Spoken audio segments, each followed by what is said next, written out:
Well, why, if there's an energetic situation, you always are asked to cross your legs, not to stretch your legs in the direction. Well, this respect thing is a more newer expression of that, essentially because you can receive anything that comes towards you in many different ways. The yogic intention always is to receive it from the higher aspects of your life. You know there is anahata, which is the meeting of two triangles. Below that is manipuraka, swadhisthana and mooladhara, which are all chakras representing different aspects of survival process. Survival, basic survival, reproductive process, maintenance process, all survival related. Here it comes, and there are two triangles intersecting each other, because this is ultimate ecstasy, this is realization, this is power, this is love, and these sections, these triangles intersecting. When there is a consecrated space, what it means is, there is a powerful energy which has the possibility of transforming you. That energy must come to you always from the highest possibility that you can receive. If you can receive from your Sahasrar, it would be too fantastic. That is the reason, the moment any Indian person goes into a temple, first thing is, they want to expose this. They keep it wet. In a proper temple, they are told, even in the Dhyanalinga temple, people go wet themselves, a wet head, because they are hoping this energy will enter here. It didn't work, so hoping here. Didn't work, then they will take, hoping this will have worked, nothing worked, then they will say this. But they don't want to go here, because these are survival processes. We don't want to enhance them.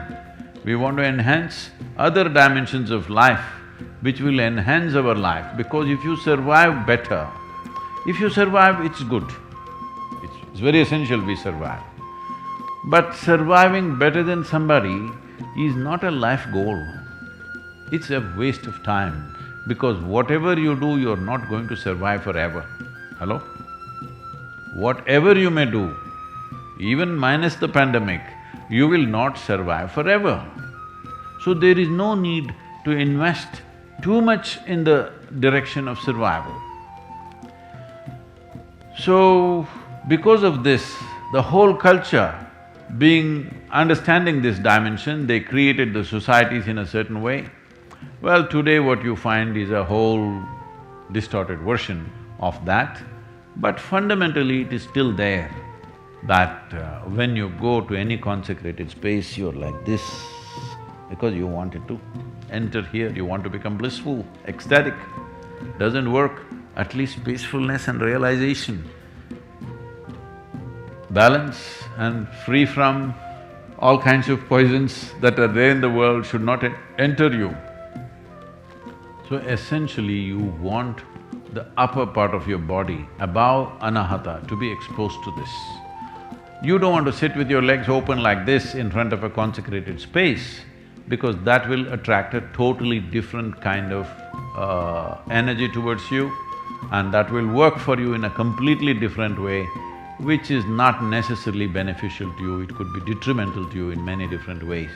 That's the reason when you sit in any space where you think there is power, there is energy, you always cross your legs and sit, because you want to close the lower part of the body. If you do this, you know in some way you are close to people, isn't it? Hello? Ladies, you know this. Suppose somebody is talking to you, let's say a stranger has come, a man, talking to you. Will you talk to him like this? Hello? Some of them are doing it these days, because they think, what is wrong? Nothing wrong, you will bring a certain different type of attention to yourself. Well, if the man is decent, he will do this. If you're Indian, otherwise you will say hello and maybe shake his hand. And if he's acting little fresh, you'll say, yes or no? Because you know, you may not know intellectually, but instinctively you know what kind of postures bring what kind of attention to you, isn't it? Hello? Whatever culture you have grown up in, instinctively you always know because it happens in the body. It's not that we make up in the mind, certain things happen in the body. So certain cultures have very consciously evolved these postures that if you want to do this is how you must sit. It's very, very important. Even food, I'm telling you, even in ashram, it's not possible because most people can't bend their legs except in the morning when we crack it.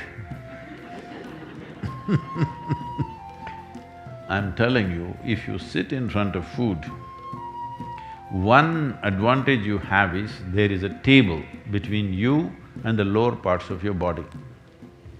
But if you sit with food but with legs open, like many people are standing and eating, if you stand and eat, there are many negativities to this because you must understand the longing for food is not just in your mouth. Entire body is longing for it. Entire body. Well, people will say, oh, there is nothing scientific about it, is my navel longing for food, is my genitals longing for food? Yes, it is. You may not understand, every part of the body is longing for food, but it must go through this route, isn't it? Hello?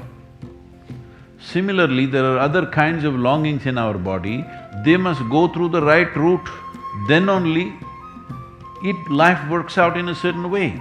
Otherwise you will distort life. So keeping your legs crossed whenever you see a powerful form is a very important thing. And also food. Food is a very powerful thing. Hello? If you have not eaten for 3 days, you understand it's a very powerful thing, isn't it? Hello? It is a very powerful thing and you will see if you have not eaten for 3 to 5 days, every cell in the body will long for food.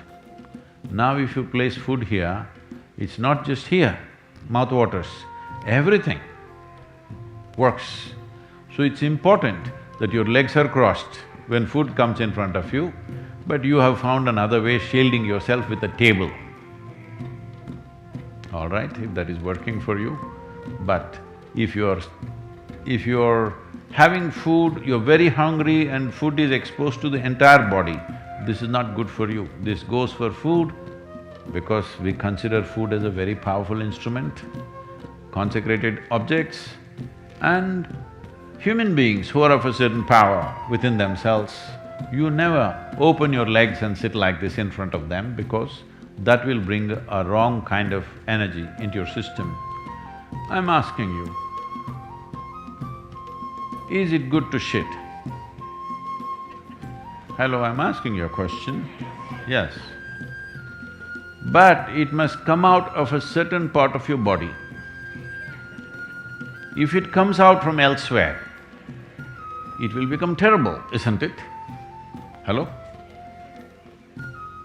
Similarly, food should go in a certain way.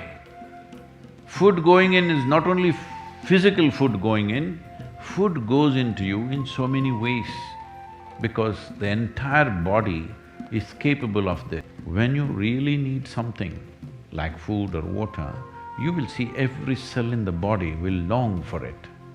If you pay attention, you will see thirst is not just in your mouth, it's everywhere. So, the same goes not just for food, the same goes for other types of energy also. Every cell in the body longs for it.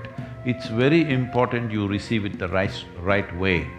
So whenever you feel there is a powerful place, it's always best to cross your legs and sit down if you're sitting there, not sitting like this. You will attract something that you don't need.